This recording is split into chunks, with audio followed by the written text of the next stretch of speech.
63% des Français manquent de sommeil. Pourtant, les études prouvent que dormir moins de 6 heures peut diminuer la durée de vie. Et dans cette vidéo, je vais te donner 3 habitudes pour mieux dormir qui m'ont permis de passer d'entrepreneur mou qui manque constamment de sommeil à pouvoir dormir 8 heures par nuit, être au top de mes performances et impacter la vie de milliers de personnes chaque mois.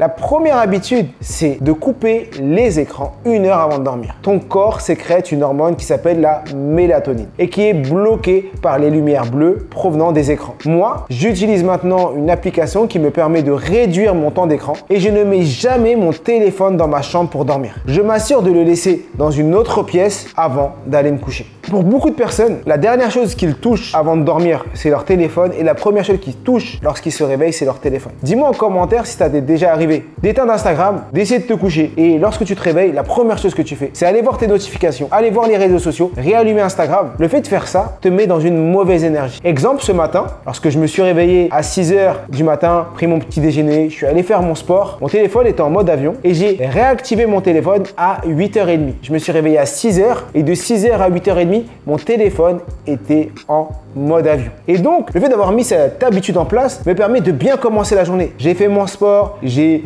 accompagné mes enfants à l'école, j'étais dans une bonne énergie et ensuite, j'ai allumé mon téléphone. Moi, j'ai mis en place un coupeur d'applications qui me permet de couper toutes mes applications à 22h. Et donc, même si je suis réveillé, je ne peux pas aller sur les applications. Et donc, ça me permet de faire autre chose. Et ça nous permet d'arriver sur la deuxième habitude, c'est de lire avant de dormir. Il y a des études qui le prouvent. Lire un livre avant de dormir va t'endormir plus vite, plus facilement et surtout, tu auras moins de problèmes pour dormir toute la nuit. Réserve ta lecture plaisir pour le soir. Ne te force pas à faire de la lecture rapide ou à lire des choses techniques. Non, non, non. Mais fais plutôt de la lecture détente avec des sujets légers pour te permettre d'être dans un bon état d'esprit pour le lendemain. Tu peux lire des romans qui vont te permettre de voyager. Je t'invite à ne pas lire des choses techniques ou à lire des livres de développement personnel parce que si tu les lis avant de dormir et que ça te fait cogiter, au moment où tu vas poser ton livre, ton cerveau va rester en action. Si tu lis un livre sur l'entrepreneuriat et que tu as des projets de lancer ta boîte, bah forcément avant de te coucher, tu vas faire que penser à ce que tu as lu. Je reçois régulièrement des commentaires ou des messages des gens qui me disent « Moi, lorsque je lis, j'ai envie de dormir. » Et quand je creuse, ces personnes lisent avant de dormir, lisent le soir dans leur lit. Donc forcément, c'est fait pour dormir. Donc heureusement, les lectures apprentissages sont faites dans la journée, mais avant de te coucher, prends cette habitude de lire et tu verras que tu te coucheras beaucoup plus rapidement. La troisième habitude, c'est d'avoir une routine régulière. Que ce soit la semaine ou le week-end, fais en sorte d'aller dormir et de te réveiller à la même heure. Il y a des études qui montrent que dormir et se réveiller à la même heure est beaucoup plus bénéfique. J'en parle